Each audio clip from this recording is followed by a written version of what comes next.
Anyway, it's great to see everybody here. Thanks for coming, and far more importantly, thanks for staying. That's always good. I think before I get started, I think we all owe Elle a real round of applause for the fantastic job organizing. So thanks very much, Elle.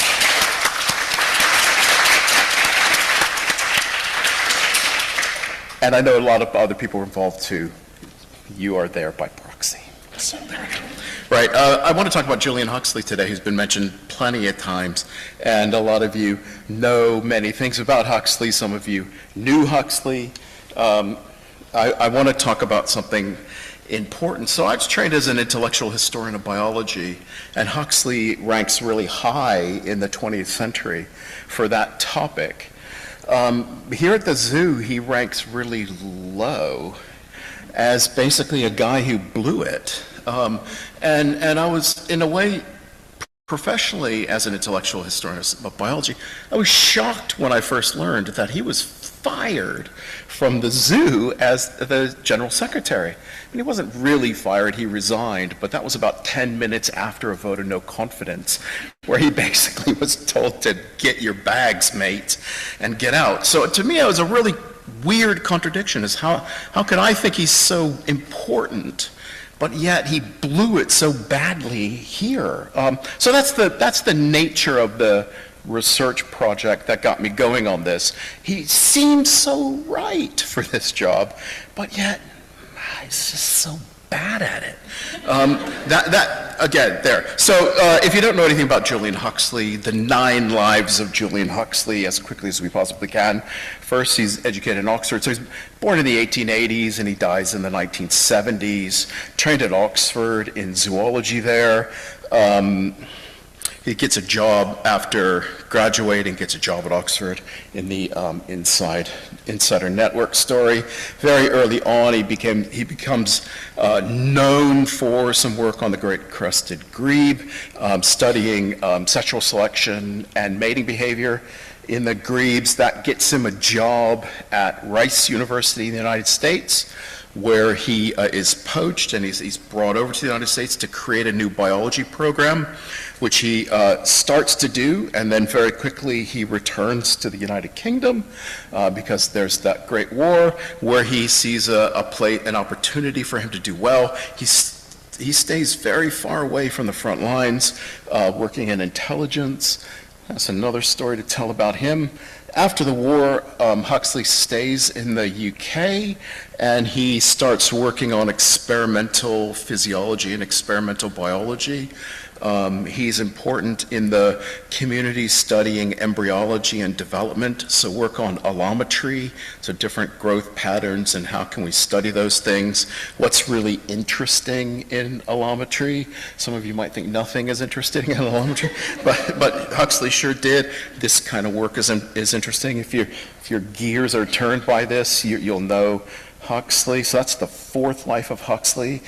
He does this for really only a couple of years, first at King's, and then he has a breakdown and leaves and continues on at the Royal Institution for a bit.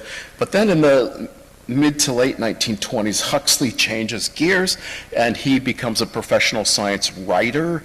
He goes to make his way as a science communicator, and these publicity photographs show a lot about Huxley. He's a science writer in that period, so late 20s into the 30s. He's doing a huge amount of writing of books and articles. He's becoming a public face for science in that period. A huge amount of speaking, and of course he's starting to master radio in that period of time. That's his 5th life. His 5th life ends when the 6th life begins, and that's at London Zoo. So Huxley takes up what he calls the zoo job in 1935, and he's there for 7 years before he gets sacked. We're coming back to this, don't worry.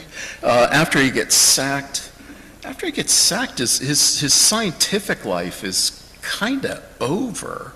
Whether he wants it to be or not is a different question, but after World War II, He's made Director General of UNESCO, and he is helping to create not just the organization, but the vision for that organization. He's there as Director General for a couple of years after the war, and he moves on there. He kind of wrecks that too and moves on. And then he becomes another round of being a public intellectual. That's the eighth life here. And so he very frequently is brought in to consult or to appear. Here's Huxley. He's on the far left of this image. He's on television in this shot. And he becomes that public intellectual that the 1950s is so famous for, and then moves forward there. And as I said, he dies in the 70s. Now, let's go back to the thing you're in the room to talk about, which is the zoo. There's so much going on when Huxley starts this job in 1935 or so, just to bring you to that interwar period, bring you to the 1930s. He just can't talk about this period without the penguin pool. Just fantastic space. Huxley gets credit for this, but he has nothing to do with it. And the reason why is because the pool and Huxley are aligning on modernism and the kind of scientific optimism of the mid-1930s. Other kinds of things Huxley would brag about, even though, again, he didn't have anything to do with, is the gorilla house. There's other kinds of modernist architecture all around the zoo, and of course we cannot forget Whipsnade. There's some modernist architecture there. The zoo in the 1930s is investing in this direction for reasons that I think are well worth talking about more. But it's Mitchell, Chalmers Mitchell, his preceding secretary in the zoo, who's encouraging this kind of stuff forward. Huxley's trying to push along too, but other things intercede as we go. So we're in the 1930s. This kind of stuff, it's important to mentally separate the decades before from when Huxley arrives. So, for example, the Map and Terrace is a 1910s kind of project, and again, it's been talked about so much here, no need to talk about it much. But again, it just shows a difference in attitude in the mid-30s leaning forward. And that goes to answer an important question when it comes to Julian Huxley. I don't think it gets asked very much, but when Huxley gets hired at the zoo in 1935, why would you hire him? Why is he the successful candidate? A question well worth asking. And I think the answers are pretty easy. They're pretty easy to answer the question. Now remember, he is replacing a person, Chalmers Mitchell, who's been secretary of the zoo for 30-some years. So very long signature here at the zoo. Why would you hire Huxley? Well, one of the strongest messages that you get in the correspondence is, he's a Huxley. That's why we're hiring him. He's a Huxley. That name recognition is important for the people who are saying, bring this guy in, adding to the respectability, adding to the scientific credentials of the institution. There's something going on there that's important here. He's a celebrity, a lot of attention. Huxley does have a he has a track record as a professional scientist, so he's the real deal. Not only that, but he's a professional scientist in a couple of different areas of research. He's both a field man, which is what he's posing for here, and it is just a pose. He's posing here as a field man, but he's also a lab man as well. And so you get a lot of different types of science. Huxley says he's a really good manager because he's managed labs and he's managed teams before.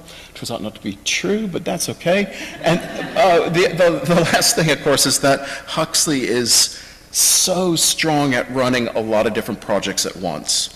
Partly this is coming out of a freelance lifestyle in the last decade before he's interviewing for this post, that he's running a lot of books and an awful lot of writing and a lot of appearance. He's very busy producing public science, and that's got a big appeal for people here in the zoo.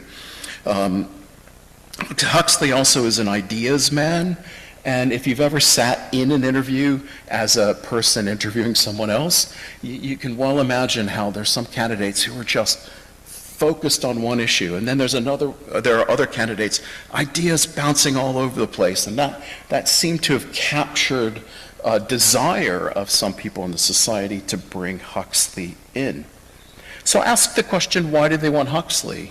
But then flip it around and say, well, why does Huxley want the society? And you get a different set of answers.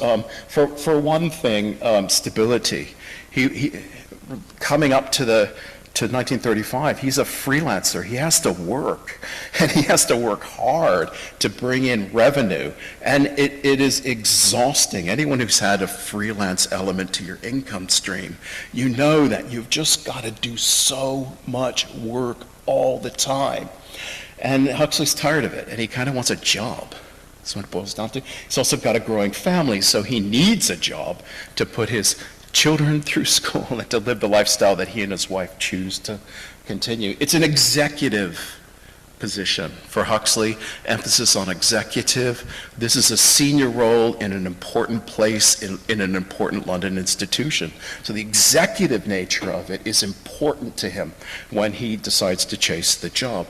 Huge range of possibilities. Huxley sees the Zoological Society as fertile soil for a lot of different projects, and we'll talk about some of those in a minute. And the zoo is a media spotlight.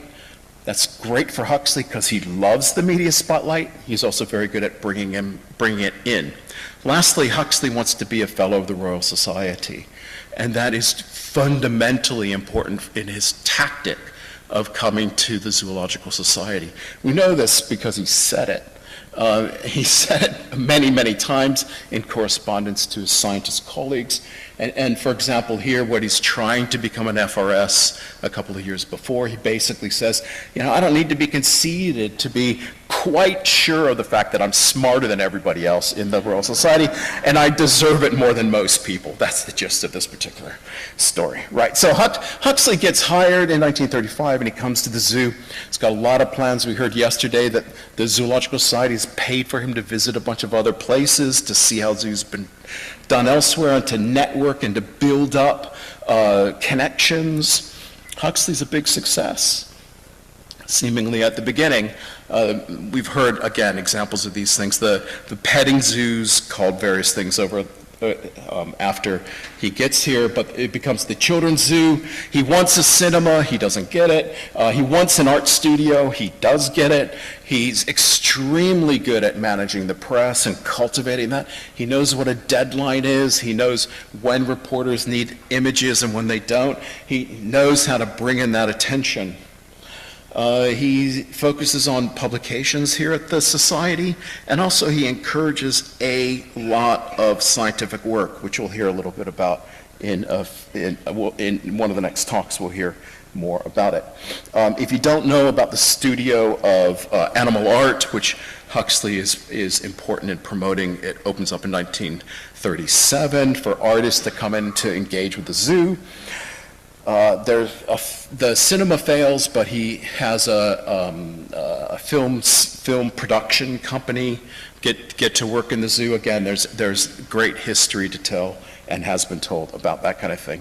The important message here is Huxley, as an ideas person, comes in with a lot of ideas, and those ideas are getting implemented at a moment where it feels like the zoo is coming alive again in an important way. So early on, it looks really great.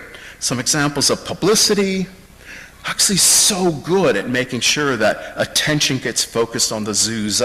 Now, you may or may not recognize the Princess Elizabeth, who is the second person on the left, who's come to see the penguins in the penguin pool, and her sister Margaret is the second on the right. And what a great moment for the penguins. They've got their tuxedos on, they're ready to go. And they had lots of publicity in the zoo with Huxley. This is good from Huxley's point of view. It's not so good for some people here in the society who didn't really like this kind of stuff. Another example of go from British royalty to American royalty. This is the Kennedy children. So Teddy Kennedy is the one interacting with the elephant in some way. Robert Kennedy, his older brother, is there. JFK is not here in this particular visit, but Huxley's cultivating the American relationship, which is being so deeply cultivated in the 1930s. And we know Huxley's fully engaged because he's posing for the cameras here, and off we go. Now, change of focus. Huxley isn't just here to be a public person. He's here to reform science. I'm going to rush through some of this stuff because I know I'm going to push the time barrier. But Huxley's all about reform.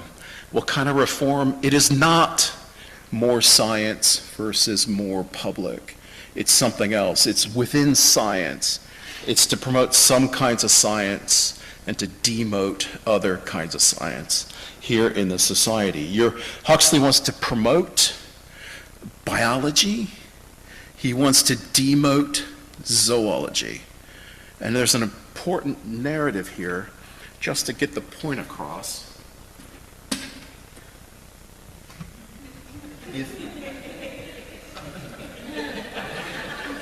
If Huxley had his way, he would get rid of zoology as a subject and promote biology. Some quick examples. Very early on, he writes a book, At the Zoo. At the Zoo is a book about animals at the zoo. So when you come to the zoo, you're supposed to look at things like this. When you look at things like this, what are you supposed to do when you're looking? What is this? It's a peacock. Maybe it's a member of a genus. No, it isn't. It's sexual selection. It's competition, it's courtship. That's the biology bit. You don't need to know that it's a peacock. You don't need to know what genus it is. You don't need to care what species it is. This is mating behavior. That's what Huxley wants you to do at the zoo. Huxley wants you to look at stuff and to come up with the biological issue that you want to talk about. When you go to the zoo, if you've got the general idea of evolution in your head, the zoo's going to be so much more interesting than to memorize all the names of the animals. That's the basic concept here. Again, at the zoo, you might look at this organism and say, oh, I know what that is. No, you don't. What you're supposed to focus on is the fact that the face has a certain coloration, and this is male-to-male competition. So when you go to the zoo, be a biologist, don't be a zoologist. That's the difference. I'm going to skip over the Gannett film, which you can watch on BFI. Huxley's pushing forward in lots of directions while he's secretary of the zoo. He's trying to, I guess, make biology out of a lot of familiar areas of work. So build up the biology in these different areas. While secretary of the zoo, he feels entitled to intervene in these professional groups and to push them forward. He does it in systematics. Huxley is no alpha taxonomist. He's not even a beta taxonomist. He doesn't care about that detail that is so important in a place like the ZSL. He doesn't care about it. He's only interested in theory, and he'll push on. The same with behavior, the same with animal evolution. He doesn't care that a particular species of animal shows a particular behavior. He's interested in the behavior itself. His famous book, Evolution, the Modern Synthesis, is exactly the same thing. He doesn't care what the organism is. He wants you to focus on the general principles. There's a whole series, the New Naturalist series, that Huxley has a role in getting going right after he sacked from the zoo. And E.B. Ford's book is the first volume in the series. And again, it's exactly the same. Butterflies are just an instance of lots of biological phenomena. Focus on the phenomena, not on the butterfly. That's his main message. Again, it comes back to Huxley. What do you want to do while you're there observing nature? What are these people supposed to be thinking about? Is it, oh, I see a subspecies that I hadn't seen before? No, it's not about life lists. This is about seeing courtship behavior. It's about seeing migration. It's about studying those general processes. It's not what these people say they like doing, but that's what Huxley wants them to do. Right, Huxley gets in trouble at the zoo. This is Guy the gorilla, which comes after Huxley leaves, so it's a bit of a joke, but just put it anyway. Celebrity animals. Huxley doesn't care about celebrity animals.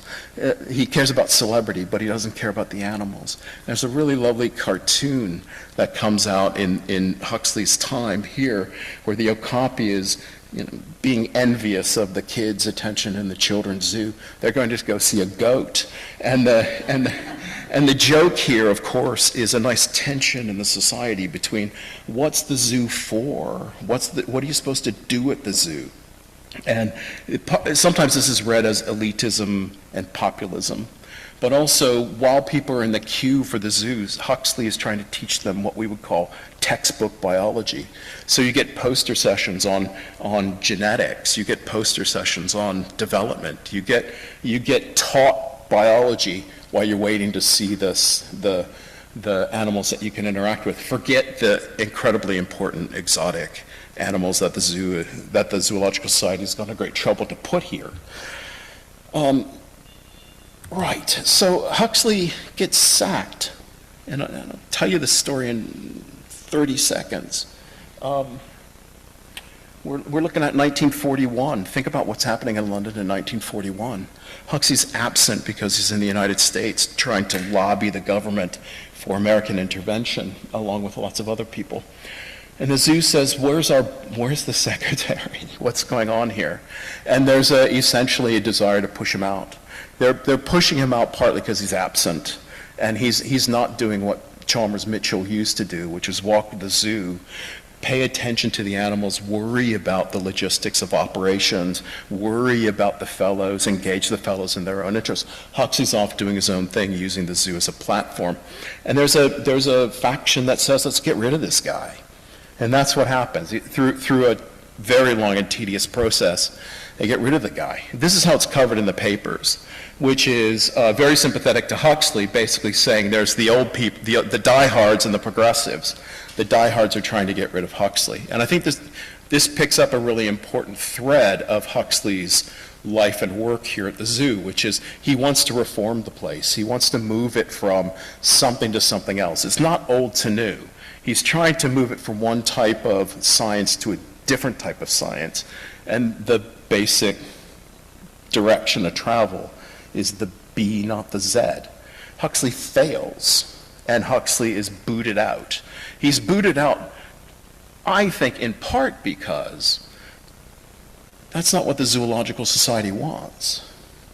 From a historian of the intellectual history of biology, to me, this is absolutely fascinating, because it's not about old and new. It's about this and that Huxley loses because, in part, his faction is not what the majority in the Zoological Society want to cultivate. I'm not saying that's bad, I'm not saying that's good, I'm saying it's different. And I think historians in my tribe have missed the internal kind of factional arguments taking place. If you remember anything about the talk today, remember this basic point that there's a B and there's a Z. And sometimes they're in tension and sometimes they're together in the history of a society like this. And Huxley is a moment where they're in tension. And if you remember that, next time you go into the zoo and you see an animal, ask yourself, what is it I'm supposed to look at? What is it I'm supposed to see? Is it the animal, or is it the thing that the animal represents? And if you do that, you're right in the middle of the same conversation. Thanks very much for indulging that.